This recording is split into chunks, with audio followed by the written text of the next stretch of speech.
வணக்கம் நண்பர்களே. நீங்கள் எப்போதாவது ஆசையாக வளர்த்த செடி கண்முன்பே காய்ந்து போய் இறந்து போவதைப் பார்த்து கவலைப்பட்டதுண்டா? இனி அந்த கவலை வேண்டாம்.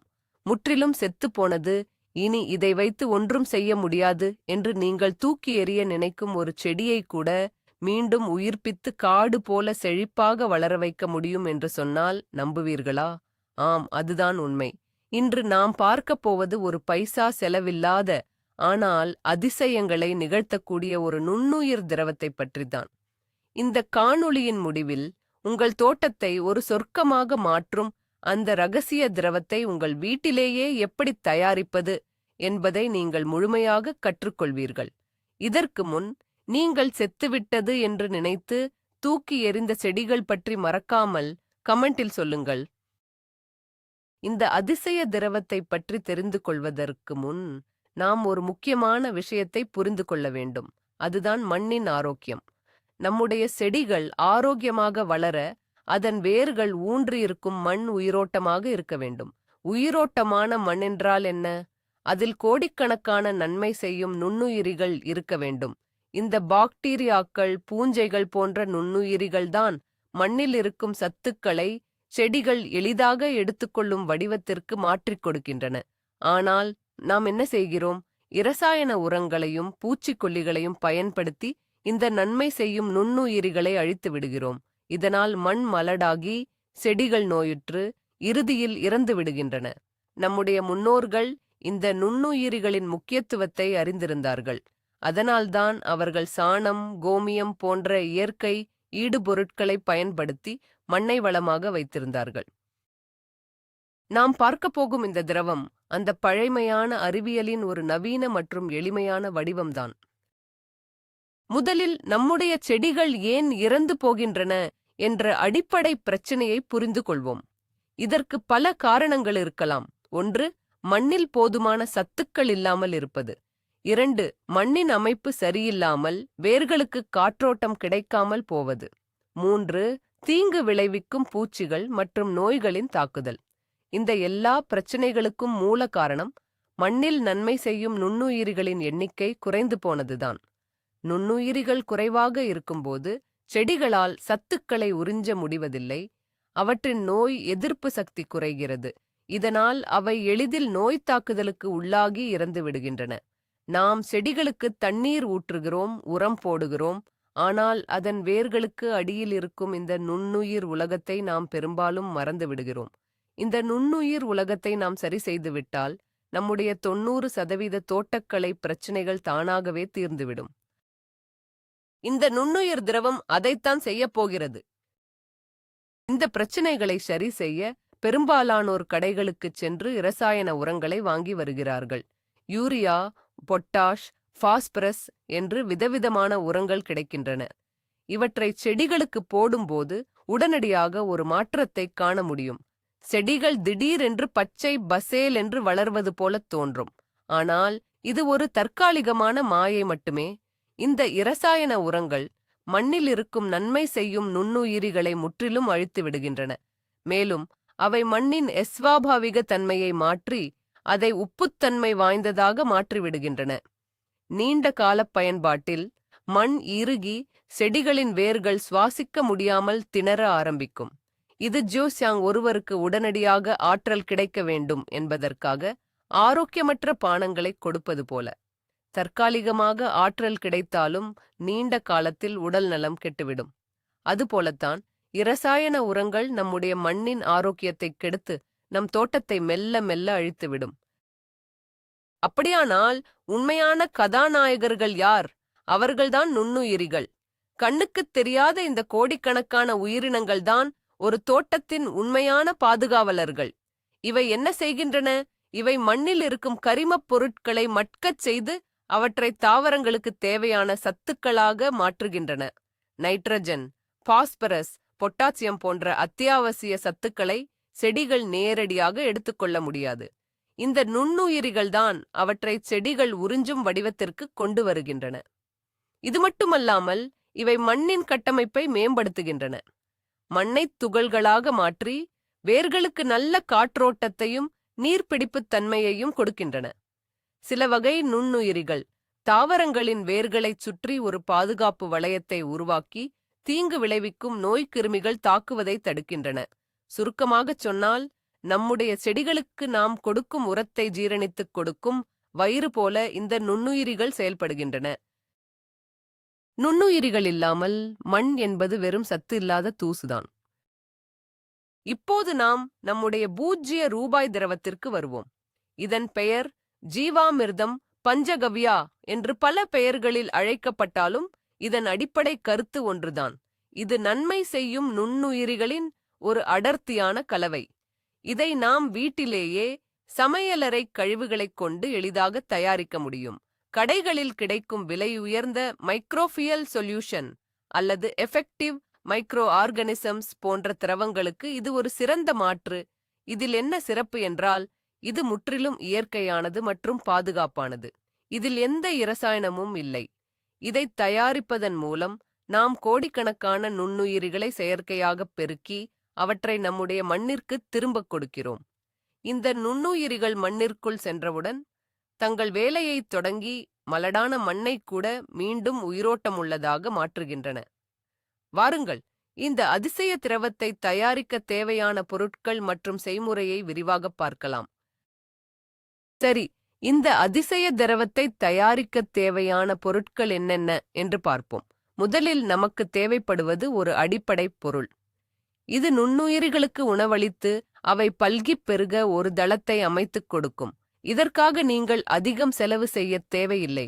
உங்கள் சமையலறையில் தினமும் வீணாகும் ஒரு பொருளே இதற்கு போதுமானது. அதுதான் சாதம் வடித்த கஞ்சி அல்லது பழைய சாதம். ஆச்சரியமாக இருக்கிறதா? ஆம், சாதம் வடித்த கஞ்சியில் ஏராளமான கார்போஹைட்ரேட்டுகள் உள்ளன. இது நுண்ணுயிரிகளுக்கு மிகச்சிறந்த ஆற்றல் மூலமாகும். நீங்கள் சாதம் வடித்த நீரை சாதாரணமாக கீழே ஊற்றுவதற்கு பதிலாக அதைச் சேமித்து வைத்து இந்த திரவத்தை தயாரிக்க பயன்படுத்தலாம். ஒருவேளை உங்களிடம் பழைய சாதம் இருந்தால் அதையும் பயன்படுத்தலாம். ஒரு கைப்பிடி அளவு பழைய சாதம் அல்லது சுமார் 1 லிட்டர் கஞ்சி நீர் போதுமானது. இது நுண்ணுயிரிகள் தங்கள் வேலையைத் தொடங்கத் தேவையான முதல் மற்றும் மிக முக்கியமான உணவு. இந்த எளிய பொருள் நம் முன்னோர்கள் விவசாயத்தில் பயன்படுத்திய ஒரு ரகசியமாகும். அவர்கள் இரசாயன உரங்களை நம்பாமல் இயற்கையில் கிடைக்கும் இதுபோன்ற பொருட்களைக் கொண்டே மண்ணை வளப்படுத்தினார்கள். இந்த அடித்தளம்தான் நம்முடைய நுண்ணுயிர் இராணுவத்தை உருவாக்கும் முதல் படி. அடுத்ததாக, நுண்ணுயிரிகளின் வளர்ச்சியைத் தூண்ட நமக்கு ஒரு சர்க்கரை பொருள் தேவை. நுண்ணுயிரிகள் மிக வேகமாக பல்கிப் பெருக அவற்றுக்கு உடனடி ஆற்றல் தேவை. அதற்கு சர்க்கரை ஒரு சிறந்த உணவு. இதற்காக நாம் வெள்ளைச் சர்க்கரையை பயன்படுத்தக்கூடாது, ஏனெனில் அது சுத்திகரிக்கப்பட்ட ஒன்று. அதற்கு பதிலாக நாம் பயன்படுத்தப் போவது நாட்டுச் சர்க்கரை அல்லது வெல்லம். நாட்டுச் சர்க்கரையில் வெறும் சுக்ரோஸ் மட்டுமல்லாமல் இரும்புச்சத்து, மெக்னீசியம், பொட்டாசியம் போன்ற பல தாது உப்புக்களும் உள்ளன. இந்த தாது உப்புக்கள் நுண்ணுயிரிகளின் ஆரோக்கியமான வளர்ச்சிக்கு மிகவும் அவசியம். ஒரு பெரிய எலுமிச்சை பழமளவுள்ள வெல்லக்கட்டி அல்லது 2 முதல் 3 தேக்கரண்டி நாட்டுச் சர்க்கரை போதுமானது. இது நுண்ணுயிரிகளுக்கு ஒரு விருந்து போல. இந்த சர்க்கரையைச் சேர்த்தவுடன் நுண்ணுயிரிகள் மிகவும் சுறுசுறுப்பாகி அதிவேகமாக இனப்பெருக்கம் செய்யத் தொடங்கும். இந்த இனிப்புச் சுவை நன்மை செய்யும் நுண்ணுயிரிகளை ஈர்த்து வாத்தினி பல்கிப் பெருக வைக்கும் ஒரு சூப்பர் ஃபுட் என்று சொல்லலாம். இப்போதுதான் நாம் மிக முக்கியமான மூலப்பொருளுக்கு வருகிறோம். அதுதான் நுண்ணுயிரிகளின் மூலம், அதாவது இனாகுலண்ட். நம்முடைய திரவத்தில் நுண்ணுயிரிகளை எங்கிருந்து கொண்டு வருவது? இதற்காக நீங்கள் எங்கும் ஆலையத் தேவையில்லை. உங்கள் வீட்டிற்கு அருகில் இருக்கும் ஒரு பெரிய பழமையான மரத்தின் அடிக்குச் செல்லுங்கள். குறிப்பாக ஆலமரம், அரசமரம் போன்ற மரங்களின் அடியில் இருக்கும் மண்ணில் பல ஆண்டுகளாக இயற்கையாக வளர்ந்த கோடிக்கணக்கான வகை நுண்ணுயிரிகள் இருக்கும். அந்த மரத்தின் அடியில் இலைகள் விழுந்து மட்கியிருக்கும் மேல் மண்ணை லேசாக விலக்கிவிட்டு அதற்கு கீழே இருக்கும் மண்ணிலிருந்து ஒரு கைப்பிடி அளவு எடுத்துக்கொள்ளுங்கள். இந்த ஒரு கைப்பிடி மண்ணில் உங்கள் முழு தோட்டத்தையும் மாற்றக்கூடிய சக்தி இருக்கிறது. இந்த மண்ணில் இருக்கும் பல்வேறு வகையான பாக்டீரியாக்கள், பூஞ்சைகள், ஆக்டினோமைசீட்கள் போன்றவைதான் நம்முடைய நுண்ணுயிர் திரவத்தின் தாய். இந்த மண்ணை எடுக்கும்போது இரசாயன உரங்கள் பயன்படுத்தப்படாத இடமாக பார்த்து எடுப்பது மிகவும் முக்கியம். இந்த ஒரு கைப்பிடி மண் நம்முடைய திரவத்தில் ஒரு விதையைப் போலச் செயல்பட்டு கோடிக்கணக்கான புதிய நுண்ணுயிரிகளை உருவாக்கும். அடுத்து, இந்த கலவையை தயாரிக்க நாம் பயன்படுத்தப் போகும் கொள்கலன். இதுவும் ஒரு முக்கியமான விஷயம். நாம் உலோகப் பாத்திரங்களை, அதாவது ஸ்டீல், அலுமினியம் போன்ற பாத்திரங்களை தவிர்க்க வேண்டும். ஏனெனில் நொதித்தல் பிரக்ரியாவின் போது உருவாகும் அமிலங்கள் உலோகத்துடன் வினைபுரிய வாய்ப்புள்ளது. இது நுண்ணுயிரிகளின் வளர்ச்சிக்கு பாதிப்பை ஏற்படுத்தலாம். அதற்கு பதிலாக ஒரு பிளாஸ்டிக் வாளி அல்லது மண்பானை பயன்படுத்துவது மிகவும் சிறந்தது. மண்பானை பயன்படுத்துவது மிகச் சிறந்த தேர்வாக இருக்கும், ஏனெனில் அதில் இயற்கையாகவே காற்றோட்டம் இருக்கும். நீங்கள் பயன்படுத்தும் கொள்கலன் சுத்தமாக இருப்பதை உறுதி செய்து கொள்ளுங்கள். ஆனால் சோப்பு போன்ற இரசாயனங்களைக் கொண்டு கழுவ வேண்டாம். சுடுதண்ணீர் ஊற்றி கழுவினால் போதுமானது. இந்த கொள்கலனை நாம் முழுமையாக மூடி வைக்கப் போவதில்லை. நுண்ணுயிரிகள் சுவாசிக்க காற்று தேவை. எனவே அதன் வாய்ப்பகுதியை ஒரு மெல்லிய துணியால் கட்டி வைக்க வேண்டும். இது உள்ளே காற்று செல்ல அனுமதிக்கும், ஆனால் பூச்சிகள் மற்றும் தூசிகள் உள்ளே செல்வதைத் தடுக்கும். வாருங்கள், இப்போது செய்முறையின் முதல் பகுதிக்குச் செல்வோம். நாம் தேர்ந்தெடுத்த பிளாஸ்டிக் வாளி அல்லது மண்பானையை எடுத்துக்கொள்ளுங்கள். முதலில் நாம் எடுத்து வைத்திருக்கும் ஒரு கைப்பிடி பழைய சாதம் அல்லது ஒரு லிட்டர் சாதம் வடித்த கஞ்சியை அதில் ஊற்றுங்கள். அதனுடன் நாம் எடுத்து வைத்திருக்கும் நாட்டுச் சர்க்கரை அல்லது வெல்லத்தைச் சேர்க்கவும். வெல்லமாக இருந்தால் அதை நன்றாக பொடித்து போட்டுக் கொள்ளுங்கள். இப்போது நாம் மரத்தடியிலிருந்து எடுத்து வந்த ஒரு கைப்பிடி மண்ணையும் இதனுடன் சேர்க்கவும். இந்த கலவையுடன் சுமார் 5 முதல் 10 லிட்டர் வரை குளோரின் கலக்காத தண்ணீரைச் சேர்க்க வேண்டும். குழாயில் வரும் தண்ணீரில் குளோரின் இருக்கலாம், அது நுண்ணுயிரிகளைக் கொன்றுவிடும். எனவே குழாய் நீராக இருந்தால் அதை ஒரு நாள் முழுவதும் வாளியில் பிடித்து வைத்து குளோரின் வெளியேறிய பிறகு பயன்படுத்தவும். அல்லது கிணற்று நீர், மழை நீர் கிடைத்தால் அது மிகவும் சிறந்தது. இப்போது ஒரு சுத்தமான குச்சியைக் கொண்டு இந்த கலவையை நன்றாக கலக்கிவிடுங்கள். கெட்டிக்கார் டிஷி, அதாவது கடிகார முள் சுற்றும் திசையில் கலக்குவது ஒரு நல்ல நடைமுறை. இப்போது நொதித்தல் பிரக்ரியா, அதாவது ஃபெர்மெண்டேஷன் தொடங்குகிறது. நாம் கலவையை தயார் செய்து துணியால் மூடி வைத்த பிறகு என்ன நடக்கிறது? உள்ளே ஒரு மாபெரும் நுண்ணுயிர் திருவிழாவே நடக்கும். நாம் சேர்த்த நாட்டுச் சர்க்கரை மற்றும் சாதத்தில் இருக்கும் கார்போஹைட்ரேட்டுகளை மண்ணிலிருந்து வந்த நுண்ணுயிரிகள் உண்ணத் தொடங்கும். அவை உண்டு செரித்து இனப்பெருக்கம் செய்து தங்கள் எண்ணிக்கையை அதிவேகமாக பெருக்கிக் கொள்ளும். சில மணி நேரங்களிலேயே லட்சக்கணக்கான நுண்ணுயிரிகள் கோடிக்கணக்காக மாறும். இந்த பிரக்ரியாவின் போது சில வாயுக்கள் வெளிவரும். அதனால்தான் நாம் கொள்கலனை முழுமையாக மூடக்கூடாது என்று சொன்னோம். மேலும் நுண்ணுயிரிகள் பல்வேறு வகையான என்சைம்கள், வைட்டமின்கள் மற்றும் தாவர வளர்ச்சி ஊக்கிகளை உருவாக்கும். இந்த நொதித்தல் பிரக்ரியாதான் நம்முடைய எளிய சமையலறை கழிவுகளை ஒரு சக்தி வாய்ந்த தாவர டானிக்காக மாற்றுகிறது. இந்த சமயத்தில் கொள்கலனை ஒரு நிழலான இடத்தில், நேரடியாக சூரிய ஒளி படாத இடத்தில் வைப்பது மிகவும் முக்கியம். தினமும் ஒரு முறை, காலையிலோ அல்லது மாலையிலோ குச்சியால் கலவையை மீண்டும் ஒரு முறை கலக்கி விடுவது நல்லது. இது நுண்ணுயிரிகளுக்கு ஆக்சிஜன் கிடைக்க உதவும்.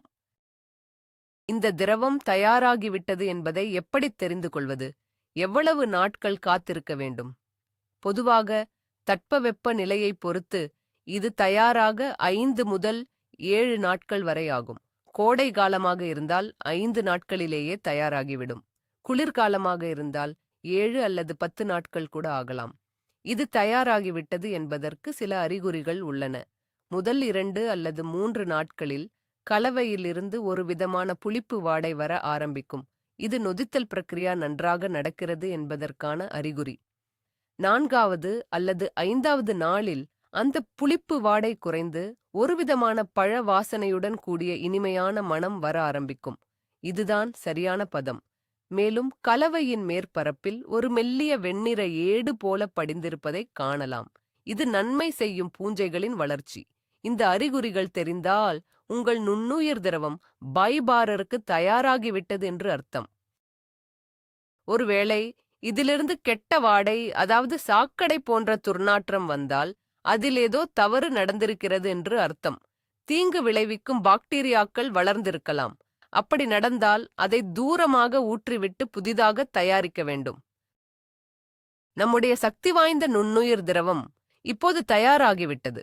ஆனால் இதை அப்படியே எடுத்து செடிகளுக்கு ஊற்றலாமா? நிச்சயம் கூடாது. இது மிகவும் அடர்த்தியான, செறிவூட்டப்பட்ட ஒரு கலவை. இதை அப்படியே ஊற்றினால் அதன் அமிலத்தன்மை செடிகளின் வேர்களை பாதிக்கக்கூடும். எனவே பயன்படுத்துவதற்கு முன்பு இதை நாம் நீர்க்கச் செய்ய வேண்டும், அதாவது டைல்யூட் செய்ய வேண்டும். இதற்கான சரியான விகிதம் 1:10, அதாவது 1 பங்கு நுண்ணுயிர் திரவத்திற்கு 10 பங்கு தண்ணீர் சேர்க்க வேண்டும். உதாரணமாக, நீங்கள் 1 லிட்டர் நுண்ணுயிர் திரவத்தை எடுத்தால் அதனுடன் 10 லிட்டர் குளோரின் இல்லாத தண்ணீரை சேர்க்க வேண்டும். இந்த விகிதம் மிகவும் முக்கியமானது. நீங்கள் முதல் முறையாக பயன்படுத்தும்போது 1:20 என்ற விகிதத்தில் கூட பயன்படுத்தலாம். செடிகள் பழகிய பிறகு 1:10 என்ற விகிதத்திற்கு மாறலாம். இந்த நீர்த்த கலவையை தயாரித்த பிறகு அதை அதிக நேரம் வைத்திருக்கக்கூடாது. தயாரித்த சில மணி நேரங்களிலேயே செடிகளுக்கு பயன்படுத்தி விடுவது நல்லது. அப்போதுதான் நுண்ணுயிரிகள் உயிர்ப்புடன் இருக்கும். இதை எப்படி பயன்படுத்துவது? முதல் மற்றும் மிக முக்கியமான பயன்பாட்டு முறை மண்ணில் நேரடியாக ஊற்றுவது. இதை சாயில் ட்ரென்சிங் என்று சொல்வார்கள். நாம் நீர்க்கச் செய்து வைத்திருக்கும் கலவையை ஒவ்வொரு செடியின் வேர்பகுதியிலும் மண் நன்றாக நனையும்படி ஊற்ற வேண்டும். ஒரு சிறிய தொட்டிச் செடிக்கு சுமார் 200 முதல் 300 மில்லி லிட்டர் வரை ஊற்றலாம். பெரிய செடிகளுக்கு 1 லிட்டர் வரை கூட ஊற்றலாம். இப்படி ஊற்றும்போது என்ன நடக்கிறது? இந்த திரவத்தில் இருக்கும் கோடிக்கணக்கான நுண்ணுயிரிகள் மண்ணிற்குள் சென்று தங்கள் வேலையைத் தொடங்குகின்றன. அவை மண்ணில் இருக்கும் மட்காத கரிமப் பொருட்களை மட்கச் செய்து சத்துக்களை வெளியிடுகின்றன. இறுகிப்போன மண்ணை தளர்த்தி வேர்களுக்கு காற்றோட்டம் கிடைக்கச் செய்கின்றன. வேர்களை தாக்கும் தீங்கு விளைவிக்கும் பூஞ்சைகளை கட்டுப்படுத்துகின்றன. சுருக்கமாகச் சொன்னால், இது உங்கள் மண்ணிற்கு ஒரு புத்துயிர் கொடுக்கும் சிகிச்சை. மண்ணின் வளம் அதிகரித்தால் செடிகளின் வளர்ச்சி தானாகவே அபரிமிதமாக இருக்கும். இந்த முறையை பயன்படுத்தும்போது மாலை நேரங்களில் செய்வது சிறந்தது. இரண்டாவது பயன்பாட்டு முறை இலைகளின் மீது தெளிப்பது. இதை ஃபோலியார் ஸ்ப்ரே என்று சொல்வார்கள். நாம் தயாரித்த நீர்த்த கலவையை ஒரு ஸ்ப்ரே பாட்டிலில் ஊற்றி செடிகளின் இலைகளின் மேல் மற்றும் கீழ்ப்பாகங்களில் நன்றாக படும்படி தெளிக்க வேண்டும். இலைகளின் மேற்பரப்பில் ஸ்டோமேட்டா எனப்படும் சிறிய துளைகள் உள்ளன. இதன் வழியாக செடிகள் இந்த திரவத்தில் இருக்கும் சத்துக்களை நேரடியாக உறிஞ்சிக்கொள்ளும். இது செடிகளுக்கு ஒரு உடனடி ஆற்றலை கொடுக்கும். பூச்சி மற்றும் நோய் தாக்குதலால் பாதிக்கப்பட்ட செடிகளுக்கு இது ஒரு சிறந்த தீர்வாகும். இந்த திரவத்தில் இருக்கும் நன்மை செய்யும் நுண்ணுயிரிகள் இலைகளின் மேற்பரப்பில் ஒரு பாதுகாப்பு படையை உருவாக்கி தீங்கு விளைவிக்கும் பூஞ்சைகள் மற்றும் பாக்டீரியாக்கள் வளர்வதை தடுக்கின்றன. மேலும் இதன் லேசான புளிப்புத்தன்மை சாறு உறிஞ்சும் பூச்சிகளான அசுவினி போன்றவற்றை விரட்டுகிறது. இது ஒரு சிறந்த தாவர வளர்ச்சி ஊக்கியாகவும் ஒரு இயற்கை பூச்சி விரட்டியாகவும் ஒரே நேரத்தில் செயல்படுகிறது. இதையும் மாலை நேரங்களில் அல்லது அதிகாலை நேரங்களில் செய்வது நல்லது. வெயில் நேரத்தில் தெளிப்பதை தவிர்க்க வேண்டும். இப்போது ஒரு நிஜ வாழ்க்கை உதாரணத்தை பார்ப்போம். உங்கள் வீட்டில் ஒரு ரோஜா செடி இருக்கிறது என்று வைத்துக்கொள்வோம். இலைகள் அனைத்தும் உதிர்ந்து கிளைகள் கருப்பாக மாறி பார்ப்பதற்கு ஒரு காய்ந்த குச்சி போல இருக்கிறது. நீங்கள் அதை தூக்கி எறிந்து விடலாம் என்று நினைக்கிறீர்கள். அந்த சமயத்தில் இந்த நுண்ணுயிர் திரவத்தை முயற்சி செய்து பாருங்கள். முதலில் செடியின் வேர் பகுதியில் மண்ணை லேசாக கிளறி விடுங்கள். பிறகு நாம் தயாரித்த நீர்த்த கலவையை வாரம் ஒரு முறை மண்ணில் ஊற்றி வாருங்கள். மேலும் அதே கலவையை 3 நாட்களுக்கு ஒரு முறை அந்த காய்ந்த கிளைகளின் மீது நன்றாக படும்படி ஸ்ப்ரே செய்யுங்கள்.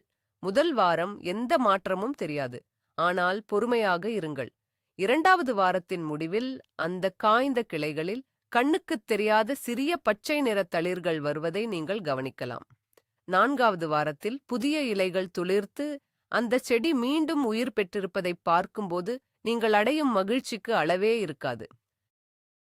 இதுதான் இந்த நுண்ணுயிர் திரவத்தின் மாகியா. இது செத்துப்போன செடிகளுக்கு கூட ஒரு மறுவாழ்வு கொடுக்கிறது. இது வெறும் அலங்கார செடிகளுக்கு மட்டுமல்ல, உங்கள் காய்கறி தோட்டத்திலும் இது அதிசயங்களை நிகழ்த்தும். நீங்கள் தக்காளி, கத்தரி, மிளகாய் போன்ற செடிகளை வளர்க்கிறீர்கள் என்றால் இந்த திரவத்தை நிறைமாக பயன்படுத்தி பாருங்கள். பொதுவாக காய்கறி செடிகளில் பூக்கள் பூக்கும், ஆனால் அவை காய்களாக மாறாமல் உதிர்ந்துவிடும் பிரச்சினை பலருக்கும் இருக்கும். இது சத்து பற்றாக்குறையால் ஏற்படுகிறது. நீங்கள் இந்த நுண்ணுயிர் திரவத்தை மண்ணில் ஊற்றி வரும்போது மண்ணில் உள்ள சத்துக்கள் செடிகளுக்கு எளிதாக கிடைக்கும். இதனால் பூக்கள் உதிர்வது நின்று அதிக அளவில் காய்கள் பிடிக்க ஆரம்பிக்கும். வரும் காய்களும் நல்ல திரட்சியாகவும் சுவையாகவும் இருக்கும். கீரை செடிகளுக்கு இதை தெளிக்கும்போது இலைகள் நல்ல பெரியதாகவும் அடர் பச்சை நிறத்திலும் வளரும். இரசாயன உரம் போட்ட காய்கறிகளுக்கும் இந்த இயற்கை திரவத்தை பயன்படுத்திய காய்கறிகளுக்கும் உள்ள சுவை வித்தியாசத்தை நீங்கள் தெளிவாக உணர முடியும். உங்கள் தோட்டத்தில் விளையும் காய்கறிகள் சந்தையில் வாங்குவதை விட பல மடங்கு ஆரோக்கியமானதாகவும் சுவையானதாகவும் இருக்கும். இந்த திரவத்தை எவ்வளவு நாட்களுக்கு ஒரு முறை பயன்படுத்த வேண்டும்? இது ஒரு பொதுவான கேள்வி. இதன் பயன்பாட்டின் அளவு உங்கள் மண்ணின் தன்மை மற்றும் செடியின் தேவையைப் பொறுத்தது. உங்கள் மண் மிகவும் மோசமாக வளம் குன்றியதாக இருந்தால் ஆரம்பத்தில் வாரம் ஒரு முறை இதை பயன்படுத்தலாம். ஒரு 2 மாதங்களுக்குப் பிறகு மண்ணின் வளம் மேம்பட்டவுடன் 15 நாட்களுக்கு ஒரு முறை பயன்படுத்தினால் போதுமானது. உங்கள் செடிகள் நல்ல ஆரோக்கியத்துடன் செழிப்பாக வளர்ந்து கொண்டிருக்கும் பட்சத்தில் மாதம் ஒரு முறை பயன்படுத்தினால் கூட போதும். அதிகமாக பயன்படுத்துவதால் பெரிய தீங்குகள் இல்லை என்றாலும் அளவுக்கு மிஞ்சினால் அமிர்தமும் நஞ்சு என்பது போல எதையும் ஓரளவோடு செய்வது நல்லது. குறிப்பாக இலைவழி தெளிப்பாக பயன்படுத்தும்போது வாரம் ஒரு முறைக்கு மேல் பயன்படுத்துவதை தவிர்க்கலாம். மண்ணில் ஊற்றும்போது செடியின் வளர்ச்சியை பார்த்து அதன் தேவைக்கேற்ப அளவை கூட்டிக் குறைத்துக் கொள்ளலாம். இந்த திரவம் ஒரு மருந்து அல்ல, அது ஒரு உணவு. அதை சரியாக கொடுக்கும்போது செடிகள் தங்களுக்கு தேவையானதை எடுத்துக்கொண்டு ஆரோக்கியமாக வளரும். இந்த முறையை பின்பற்றும்போது சில பொதுவான தவறுகளை தவிர்ப்பது அவசியம். முதல் தவறு, குளோரின் கலந்த குழாய் நீரை நேரடியாக பயன்படுத்துவது. குளோரின் ஒரு கிருமிநாசினி.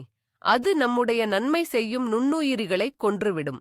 எனவே தண்ணீரை எப்போதும் ஒரு நாள் வைத்திருந்து பயன்படுத்துங்கள். இரண்டாவது தவறு, நொதித்தல் பிரக்ரியாவின் போது கொள்கலனை காற்று புகாமல் இறுக்கமாக மூடி வைப்பது.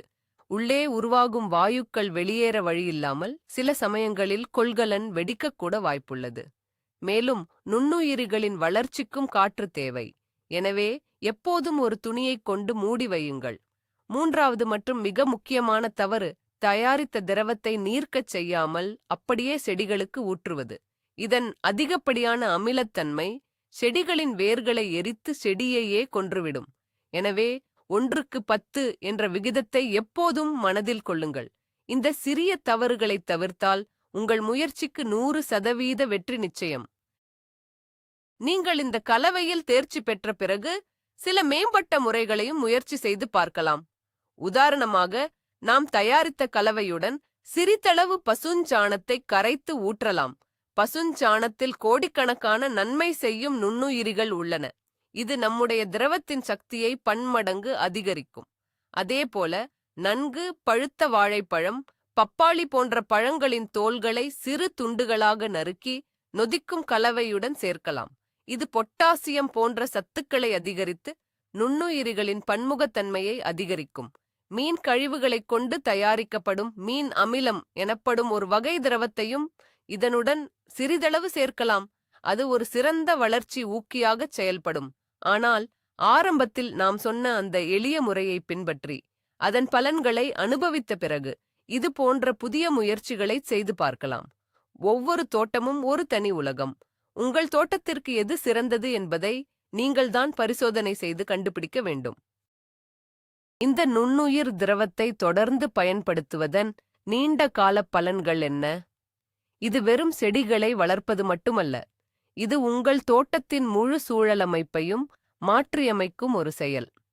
நீங்கள் தொடர்ந்து இதை பயன்படுத்தும்போது உங்கள் தோட்டத்து மண் வெறும் மணலாக இல்லாமல் உயிரோட்டமுள்ள கருப்பு நிற மென்மையான மண்ணாக மாறும். அதில் மண்புழுக்களின் எண்ணிக்கை அதிகரிக்கும். மண்புழுக்கள் மண்ணின் ரைட்டு நண்பர்கள். அவை மண்ணை மேலும் வளப்படுத்தும். உங்கள் செடிகளின் நோய் எதிர்ப்பு சக்தி அதிகரிக்கும். அதனால் பூச்சி மற்றும் நோய் தாக்குதல்கள் இயற்கையாகவே குறையும்.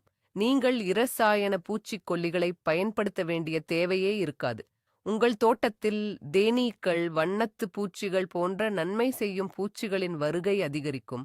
இது மகரந்தச் சேர்க்கைக்கு உதவி காய்கறி மற்றும் பழங்களின் உற்பத்தியை அதிகரிக்கும்.